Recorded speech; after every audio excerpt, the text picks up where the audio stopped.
Hello, c'est Zoupette, je suis de retour.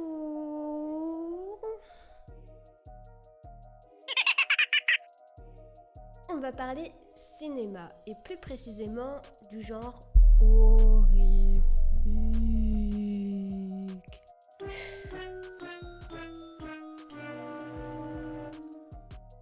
J'en peux plus de moi. Je vous ai demandé des films, vous m'en avez donné quelques-uns, et je vais donc vous donner mon avis sur cela. On va commencer par 3 films. Creep 1, Creep 2, conseillé par le Mighty Poulet, ainsi que Get Out, recommandé par Nico Bod. On commence par The Creep qui est sorti en 2014. Il faut savoir que c'est un film caméra embarquée, j'appelle ça comme ça, et à la base je déteste ce genre de film. Mais pour autant, dès le début, sur celui-ci, j'ai été complètement happée par ce qu'il se passait à l'écran. Il y a donc cette espèce de faux naturel et puis cette ambiance oppressante, malaisante, qui met mal à l'aise, qui a retenu toute mon attention. On a 2 personnages, Monsieur Aaron, qui est aussi le réalisateur du film, Patrick Bryce, ainsi que Joseph. Aaron, c'est un caméraman qui a besoin d'argent et il répond à une annonce. Il doit se rendre à la montagne dans un coin isolé pour rejoindre ce fameux Joseph qui a besoin d'un caméraman, en échange d'argent, évidemment. Le souci, c'est que son employeur devient de plus en plus étrange. Pour autant, Aaron continue et reste. Et de là, l'histoire va évoluer et je vous en dis pas plus.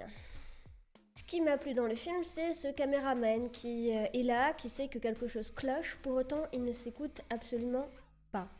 Il n'écoute pas son instinct, il continue à rester là et à faire ce qu'on lui demande. C'en est même irritant. Mais j'ai adoré les 2 personnages que j'ai détestés en même temps. Les 2 sont insupportables, horripilants, irritants, et pourtant on reste et on continue à regarder.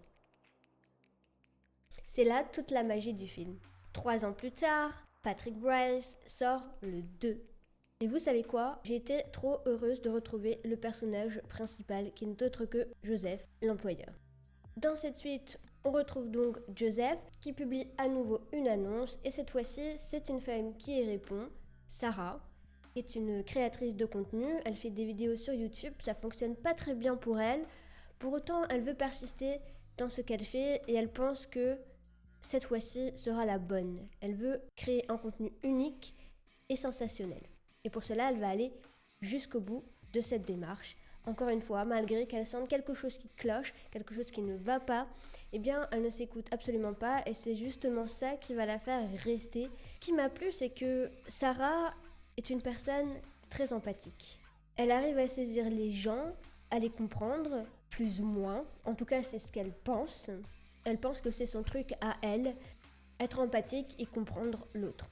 Mais parfois, à trop vouloir comprendre ce qui nous semble pas normal, voire mauvais, on peut se faire bouffer tout cru.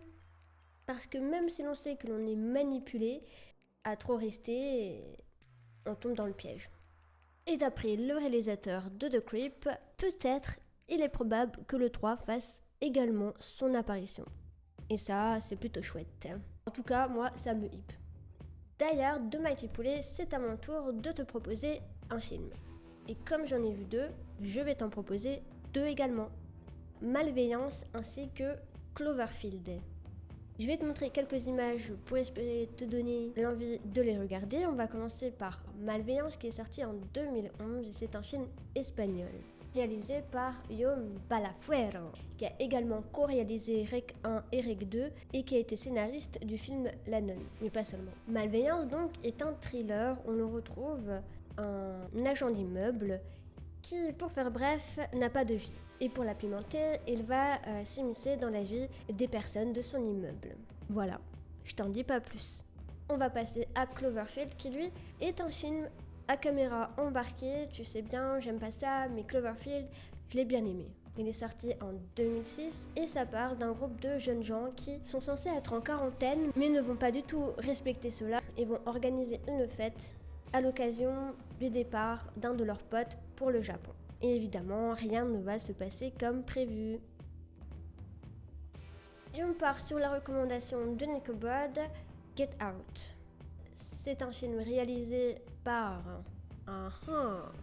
Jordan Peele, qui à la base est un acteur qui joue principalement dans des comédies et n'a rien à voir avec le monde horrifique. Pour autant, en 2017, il décide de faire Get Out. Il reçoit son succès puisqu'en 2018, il reçoit l'Oscar du meilleur scénario original. L'histoire nous pousse sérieusement à nous interroger sur le racisme, ainsi que les différences ethniques. Différences de comportement, de valeurs, de physique, différences culturelles, tout ce qui sépare deux ethnies. Tout ça englobé dans une ambiance horrifique. On y rencontre Chris et Rose, un couple qui s'aime d'amour. Rose veut que son petit ami rencontre sa famille, sa belle famille donc, pour un week-end. Mais plus le temps passe, plus Chris se sent oppressé. Et il va mettre ça sur le compte de leurs différences raciales. Mais des incidents de plus en plus inquiétants vont lui faire comprendre que c'est pas ça du tout et qu'il y a quelque chose de beaucoup plus inquiétant derrière toutes ces mésaventures.